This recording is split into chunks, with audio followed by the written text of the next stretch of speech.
بسم اللہ الرحمن الرحیم۔ صحیح بخاری حدیث نمبر 641۔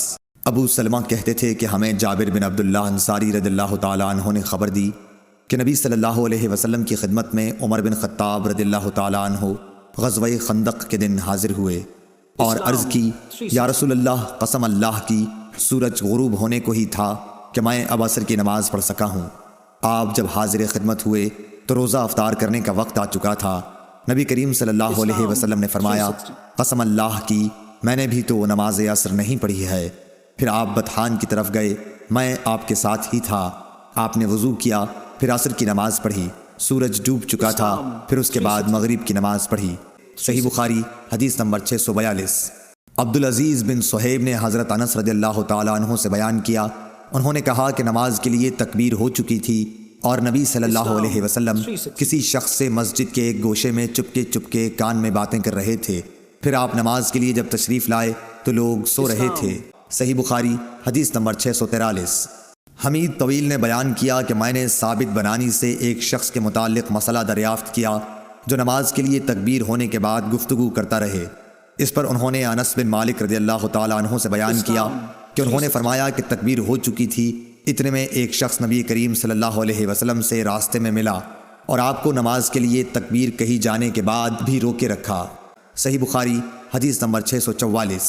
حضرت ابو ہریرہ رضی اللہ تعالیٰ عنہ سے روایت ہے کہ رسول کریم صلی اللہ علیہ وسلم نے فرمایا، اس ذات کی قسم جس کے ہاتھ میں میری جان ہے، میں نے ارادہ کر لیا تھا کہ لکڑیوں کو جمع کرنے کا حکم دوں، پھر نماز کے لیے کہوں، اس کے لیے اذان دی جائے، پھر کسی شخص سے کہوں کہ وہ امامت کرے، اور میں ان لوگوں کی طرف جاؤں جو نماز باجماعت میں حاضر نہیں ہوتے، پھر انہیں ان کے گھروں سمیت جلا دوں۔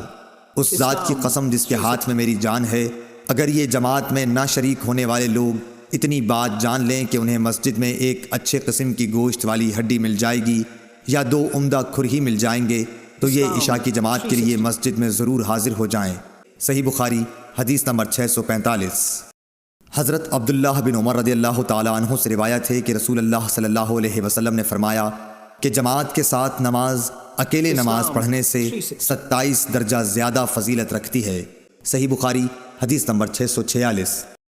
ابو سعید خدری رضی اللہ تعالیٰ عنہ سے روایت ہے کہ انہوں نے نبی کریم صلی اللہ علیہ وسلم سے سنا، آپ فرماتے تھے کہ جماعت سے نماز تنہا پڑھنے سے 25 درجہ زیادہ فضیلت رکھتی ہے۔